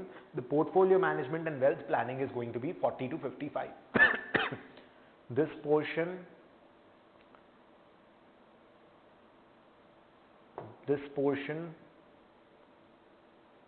and the 16, 17, 18, it's all a part of portfolio. So major content is portfolio. तो यहाँ पर क्या होता था, level 1 2 में आपको पता होता था इक्विटी से इतना आएगा, फिक्स इनकम से इतना आएगा. यहाँ पर वो चीज़ पता नहीं होता है. पढ़ाई के लिए simple, you'll be doing with your Schweizer, we'll be giving you extra notes, you'll be studying with the classes, class करो, उसके बाद जा करके वही कंटेंट अपडेट करो. एंड अप्रैल के पहले पहले मिड अप्रैल तक सिलेबस पैरेलल रखो तो सिलेबस आराम से कंप्लीट होगा. प्रैक्टिस वाला पोर्शन साइड बाय साइड करते रहना पड़ेगा. कंटेंट के साइड में वो शॉर्ट नोट्स वगैरह जैसे बोलता था, because you have to revise the whole content in those 3-4 days again before the exam. So I will also make you write, I will show you how to write it, I will make you write starting में. But like say for example this whole page is है, या एक बड़ा 1 page का 2 page का example है, उसका summary खाली एकदम छोटा सा 2 लाइन का है. You have to put those things because you can not revise the whole 5 books in 3 days. So you need to shorten your content, you need to keep on writing. I'll show it to you once we start. Like this whole paragraph conclusion is just 1 line. So we'll have to do those things. But this is basically a syllabus for level 3. And exam format and all I've told you, April tak syllabus and all, I think yeah, it's pretty much okay. It's not very voluminous. If you'll see, it's not very voluminous. 18 study session में approximately कितना chapter देखा हम लोग? We've seen around 33, 35, 33. 33, 34. So 18 study, maximum 1 or 2 chapters per study session you have. Maximum 2 chapters per study session on an average. So it's okay. Content is not difficult, not very difficult or lengthy. The only problem is the first part. So practice is very important. Questions देखोगे नहीं होगा, I'm telling you. When you read the content, say for example we did a currency or we did a CME. CME के बाद में CME का essay type questions देखोगे, first time में नहीं होगा.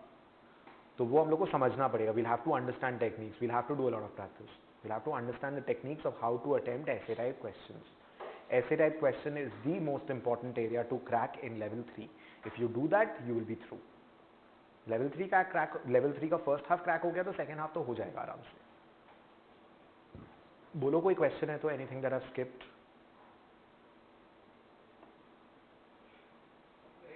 Nothing? सिलेबस तो मोर और लेस ये है, पढ़ाई कैसे करना है वो भी बता दिए. पैरेलली रखना है. 33 चैप्टर्स है, मतलब अज्यूम कर लो 33 chapters in what, let's say December, जनवरी, फरवरी, March. Let's take 4 months, 16 weeks. So basically 2-3 chapters a week we need to cover.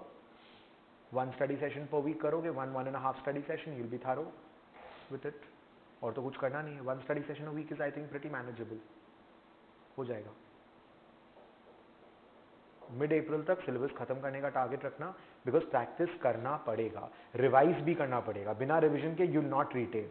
This is also a problem which I see with students, candidates की retain नहीं होता. इट्स नॉर्मल, सो डोंट पैनिक अबाउट इट. रिटेन नहीं होगा फर्स्ट टाइम पढ़ने से, सेकंड टाइम रिवाइज करना होगा, and third time maybe you have to रफली go through. You'll get those summary sheets like 10-15 pages का समरी नोट्स एक स्टडी सेशन का मिल जाएगा, या एक सब्जेक्ट का मिल जाएगा. That also you'll get, and along with that practice वगैरह we'll have to keep. ऐसे टाइप वाला तो I'll not leave you guys. मतलब ऐसे टाइप वाला क्वेश्चंस के लिए we'll have to work on it. ऐसे टाइप क्वेश्चंस के लिए.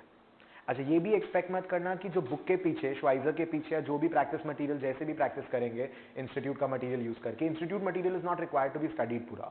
इंस्टीट्यूट का जो रीडर वाला पार्ट आएगा उसे कोशिश करना जितना ज्यादा से ज्यादा प्रैक्टिस हो सके इंस्टीट्यूट मटेरियल से, you do that. But I don't think you need to order the hard copy as such. Schweizer should be decent. Schweizer का भी issues है. I'll give you extra stuff along with it because खाली Schweizer से भी नहीं होगा. कुछ extra चीज I'll give you, but institute का पूरा मटेरियल भी I doubt if you'll have that much time to cover. तो Schweizer के along with that I'll be giving you extra stuff, and understanding बहुत important रखना पड़ेगा. एंड जो एग्जाम क्वेश्चन जो प्रैक्टिस करोगे, so say for example you're doing the ऐसे type question का प्रैक्टिस, पीछे का सोल्यूशन देख करके ये मत सोचना कि इतना पूरा का पूरा ऐसा का ऐसा लिखना पड़ेगा, because solution has been provided to explain you, as in the candidate को एक्सप्लेन करने के लिए सोल्यूशन लिखा हुआ है. तो सोल्यूशन में आपको दिखेगा 20 लाइन्स का आंसर है या 7 लाइन्स का आंसर है. That might not be the case for the exam. You are getting it. And इसमें क्वेश्चन आंसर्स प्रैक्टिस करके जो क्वेश्चन लगेगा कि kind of out of topic लग रहे हैं, not out of topic as in you need to see it again, it's not exactly a direct question, mark those questions when you are revising, you have to revise certain questions again also. मैंने देखा equity, I did currency का chapter, 7 questions out of currency directly लग रहा है मेरे को, लेकिन एक क्वेश्चन है जो एप्लीकेशन करेंसी का है but it's very unique, mark that question, you will have to revise that question again. And जो पीछे का आंसर होगा एग्जैक्टली वैसा बुक में नहीं चाहिए, मतलब एग्जाम में नहीं चाहिए, that's very explanatory, that's for you to understand. So exactly उतना बड़ा और वैसा आंसर्स नहीं लगेगा. बोलो ठीक है, I am not trying to scare you, it's not difficult, but ऐसे टाइप क्वेश्चन में time management is very very very very very important. जितना लेवल 1 से लेवल 2 में टाइम मैनेजमेंट का इशू हुआ ना, उससे 4 टाइम्स ज्यादा टाइम मैनेजमेंट का इशू होगा only in the first half. First half time management is a very big problem. And एक और प्रॉब्लम क्या होता है, weightages of derivatives, equity and alternate investment and all is 5 to 15%. अगर 5 to 15% को morning में दे दिया, सपोज 10 पॉइंट्स का एक क्वेश्चन ऑल्टाई का दे दिया, एंड दैट 10 पॉइंट्स का ऑल्टाई you screwed up, 180, 360 points total paper, 360 points का 5 to 15% है, let's take an average 36 points, right, 36 points. Evening में 60 क्वेश्चंस का 180 पॉइंट्स है, मतलब 3 पॉइंट्स पर क्वेश्चन, ठीक है. अब 36 पॉइंट्स में सपोज 15 पॉइंट्स का या 18 पॉइंट्स का या 20 पॉइंट्स का एक डेरिवेटिव्स मॉर्निंग में आ गया, एंड सपोज टाइम मैनेजमेंट के कारण लास्ट का डेरिवेटिव का क्वेश्चन था, यू मिस दैट, 50% डेरिवेटिव गया, बचा खाली 50% सेकेंड हाफ में. एंड सपोज 5 to 15% है, राइट. अगर 5% आया खाली, and if it is not 36 points but only 18 points is from derivative, suppose 18 points from derivatives, and you have a 12 points का question in the morning half, and you couldn't do it because of time constraints. I'm not saying कि 12 point नहीं करोगे मतलब पूरा 100% करना है, obviously we have to target कि 100% paper attempt हो, लेकिन फर्स्ट हाफ में अगर मेरा 15 पॉइंट्स मिस होगा, इट्स बेटर कि पोर्टफोलियो का कोई सेक्शन से 15 पॉइंट्स मिस हो, because portfolio is 45 to 60% content. Miss अगर होगा ही, मेरे को अगर 10 पॉइंट्स 15 पॉइंट्स छोड़ना ही है, तो I rather lose it on the portfolio का section than on the other sections. So वो सारा techniques we'll have to discuss. We'll keep on discussing when we do the chapters, techniques and all. But first half of the paper very very very important. I think I've told you a little too many times in the short class only. But first half के लिए थोड़ा सा मतलब practice करो, time manage करके रखो, निकल जाएगा. I'm not saying कि नहीं होगा. I'm just saying do not make the mistake of being overconfident with the first half. क्योंकि हम लोग का generally आदत रहता है, at least I have personally, I doubt if I've ever given a mock test before giving any exam. I have always concentrated on the content part. But anyways, leave me aside because मेरे time पे थोड़ा सा it's been a while that I've given these exams and all.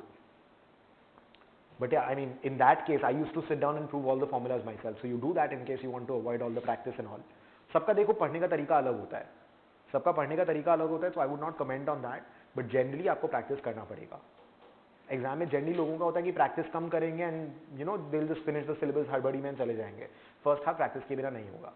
you'll have to sit down with a 3-hour paper and you'll have to attempt 3-hour paper like a proper mock test. We'll do a few mock tests over here, quite a few. ठीक है, this more or less is about it.